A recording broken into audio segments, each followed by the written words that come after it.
All gamers have franchises that they hold very near and dear to their hearts. Some of these franchises have changed drastically over the years. Other ones have not changed at all. And some franchises have changed so much that they are now a shadow of their former glory. This franchise is unfortunately of the latter. For there never was a tale of more woe than how the quality of Sonic games have dropped so low.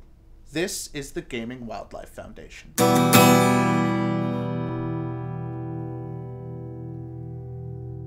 You're gonna interview me, right? I'm sorry, who are you? I'm the Knuckles gamer. I play Knuckles. Only Knuckles. He's awesome. He can glide and punch and stuff. He's like an edgy version of Rouge. Yeah, no, this is a retrospective on Sonic the Hedgehog, not Knuckles the... I'm sorry, what is Knuckles again? He's an echidna. Echidnas are awesome.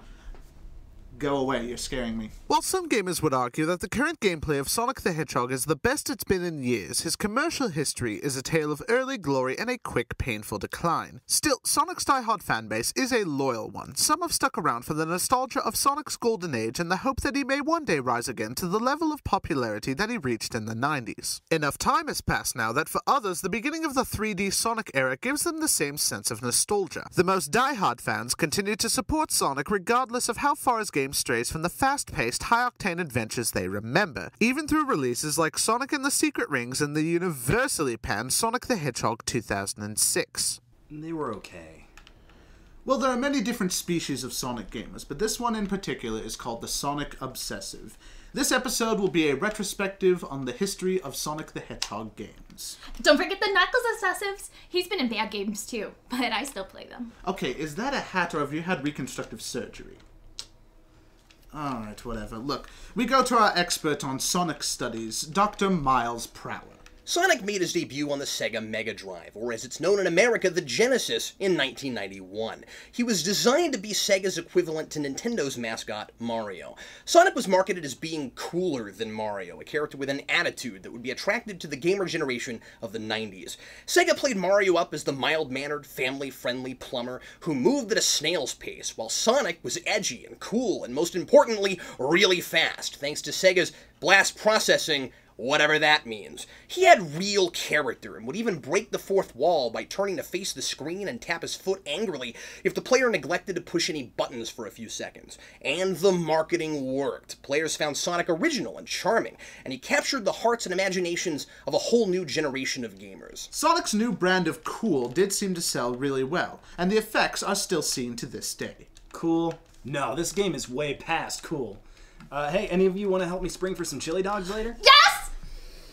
Unfortunately. Sonic's golden age was during the 16-bit era, where the primary competitors were the Super Nintendo and the Sega Genesis. Unfortunately for Sonic, the majority of his success was limited to several releases for Genesis and add-ons released between 91 and 96. Sonic's 1, 2, and 3, and Sonic and Knuckles were all platformers with the same basic mechanics, and like the original Mario side-scrollers, fans never seemed to tire of the formula. But Sonic Team was all about trying new things, and releases like Sonic 3D Blast didn't seem to be what the diehards were looking for.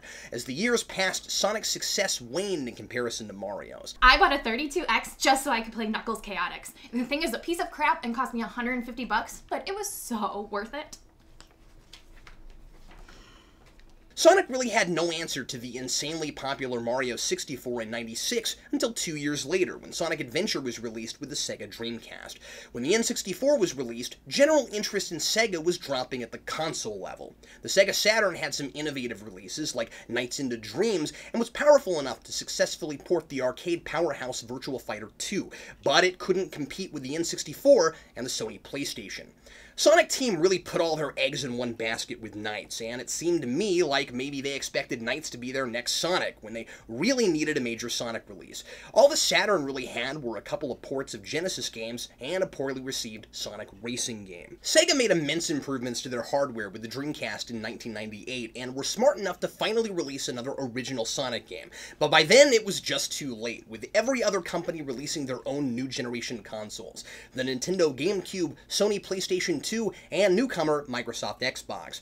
Sales of the Dreamcast quickly fell after the release of the PS2, ending Sonic's Sega career with Sonic Adventure 2 in 2001, the final Sonic game to be released on a Sega system. However, Sega's defeat in the console wars didn't spell the end of Sonic, or even Sega for that matter. Sega became a third-party developer, continuing franchises like Virtual Fighter and Monkey Ball, and Sonic soon found himself providing games for what was once his greatest rival. I must admit, I cried the day a Sonic game was released on a Nintendo system.